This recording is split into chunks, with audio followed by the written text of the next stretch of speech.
আমাদের দেশনেত্রী বেগম খালেদা জিয়াকে তিনি সার্বক্ষণিক চিকিৎসা দিয়ে থাকেন।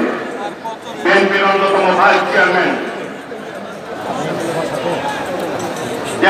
সাবেক মহাসচিব জনতা ডাক্তার এ.এম. জাহিদ হোসেন এ পর্যায়ে বক্তব্য রাখবেন।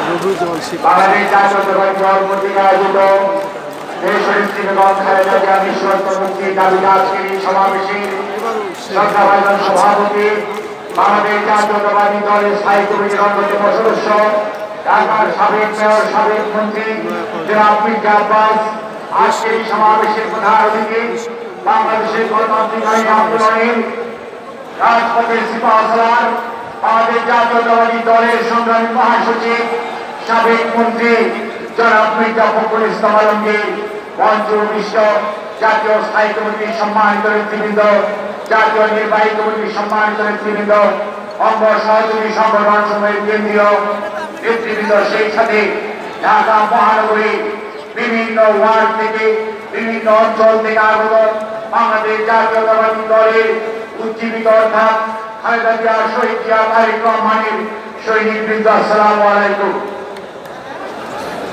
আমরা আজকে এমন একটি সময়ে এই সমাবেশ, যে সময় দেশনেত্রী বেগম খালেদা জিয়া এই মুহূর্তে একটি হসপিটালে চিকিৎসাধীন আছেন। গত শুক্রবার দিবাগত এমন একটি পরিস্থিতির সৃষ্টি হয়েছে, যেটি চিকিৎসকরা বারে বারে বলছিল যে কোনো সময় এমন দলের মহাসচিব সহ বাংলাদেশ জাতীয়তাবাদী দল ওনার পরিবারের পক্ষ থেকে বারবার বলা হচ্ছিল দেশনেত্রীর জীবন যে কোনো সময় আশঙ্কাজনক পর্যায়ে চলে যেতে পারে। তখন এই সরকারে অনেক মন্ত্রী, অনেক নেতা, অনেক ধরনের আমাদের সাথে মিডিয়ার সাথে এমন কথা বলছিলেন, ওষুধ নয় তেমন অন্য কিছু। কিন্তু ভাগ্যের কি নির্মম পরিহাস, তারা যখন অসুস্থ হয় তখন তারা অসুস্থ অবস্থায় এয়ার অ্যাম্বুলেন্সে চলে যেতে পারে। তারা যখন ভর্তি চিকিৎসার দরকার পড়ে তখন তারা কোনো জামিন কিচ্ছুর দরকার পড়ে না, আমেরিকা চলে যেতে পারে। জামিন ছাড়া দেশের প্রধানমন্ত্রী হতে পারে।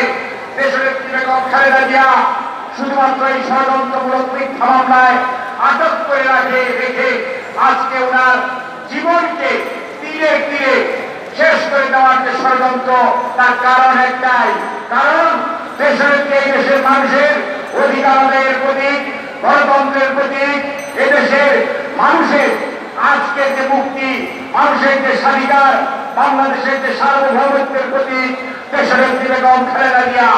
আজ এই দেশনেত্রী বেগম খালেদা জিয়াকে যদি শেষ করে দেওয়া যায়, তারা ভাবে বিএনপিকে শেষ করে দিতে পারবে, বিএনপি শেষ হয়ে যাবে। যেমনটি দুর্মুখেরা ভেঙে দিল শহীদ জিয়ার শাহাদাতের পরে বিএনপি নামক দল থাকবে না।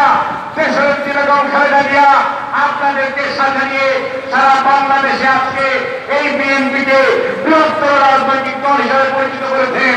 কাজেই আজকে দেশনেত্রীর এই স্বাস্থ্যের এই অবস্থায় আপনারা, আমরা যারা কথায় কথায় বলি আমরা খালেদা জিয়ার সৈনিক, জিয়াউর রহমানের সৈনিক, তারেক জিয়ার সৈনিক, আমাদের আজকে ঐক্যবদ্ধ হওয়ার প্রয়োজন, আজকে শপথ নেওয়ার প্রয়োজন।